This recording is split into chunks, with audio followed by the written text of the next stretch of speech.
You just landed in Japan, you can't read any of the signs, you don't know how to ask for help, and you can't understand any of the conversations. Not being able to speak or understand the local language of the country that you're visiting is so overwhelming, scary, and one of the most anxiety inducing things, at least for me. And this is something I've personally experienced while over my 1.5 years of living in Japan. And for the first 6 months of that, I actually did not speak enough Japanese, but I still managed to travel all across Japan and even design itineraries and help visitors come to Japan. So this is exactly what it's like to navigate Japan with speaking zero Japanese. So honestly, if you stick to the touristy areas, Tokyo, Osaka, Kyoto, you'll be totally daijoubu. You're fine. Japan has done a really great job in making English very accessible here in terms of the trains having English, at any major signs having English. A lot of restaurants will have English versions of the menu available for tourists, and especially at ATM, ticket machines, kiosks, they'll have an English button so that you can easily understand whatever ticket or item that you are purchasing. So it's very convenient for so many travelers that speak or understand English. However, if you're outside of these touristy areas, then the English knowledge or skill kind of quickly declines. However, most hotel or activity staff will try to help communicate with you in English so that you can participate or understand what's next for you. So overall, don't stress while you're here visiting Japan. However, do stick around to the end of the video as I'll be sharing key phrases as well as tips to help you travel better and more like a Japanese pro. Yes, almost every Japanese person learns English from elementary to high school levels. However, they do kind of have a fear of speaking, especially when they don't want to mispronounce a word.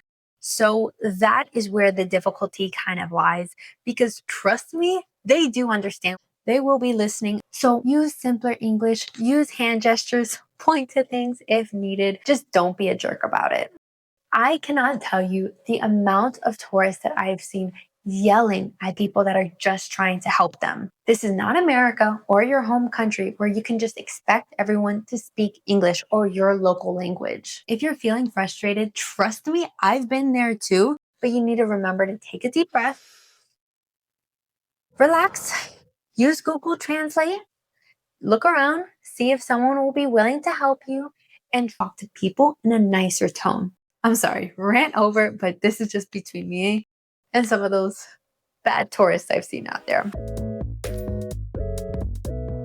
Key phrases that almost absolutely every tourist needs to know is hello, konnichiwa, excuse me, sumimasen, like sumimasen. This I use everywhere. When you're on the train, when you're at the restaurant, almost everywhere when you're trying to get around people, when you're trying to get someone's attention, sumimasen. So common. I would say the second most common word that you need to learn. The next one is to say, where is the bathroom?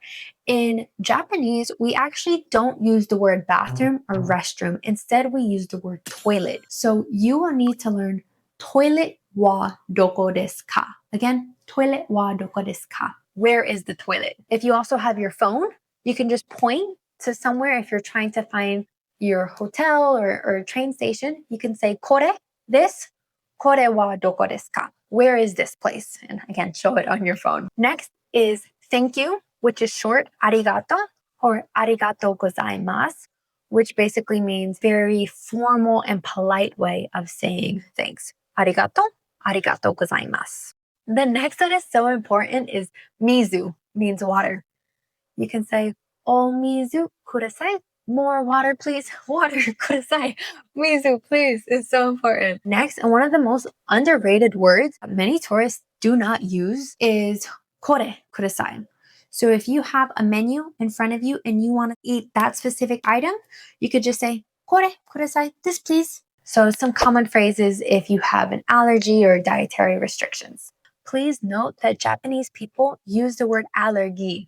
I cannot pronounce it correctly because it's such a unique Japanese word, but they say allergy. You can try and mimic it as close as possible, or you can just say allergy, allergy, peanut allergy, fish allergy. And if you are vegan or vegetarian, Japanese people do not have that B sound. Instead, you will use a B sound.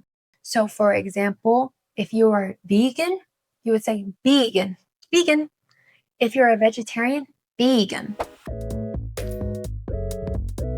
And finally, some helpful tips. This seems obvious, but ask for help. Japanese people are so kind, so understanding, so please don't feel afraid to ask when you need it. They probably see that you're a lost looking tourist and they just want to help you.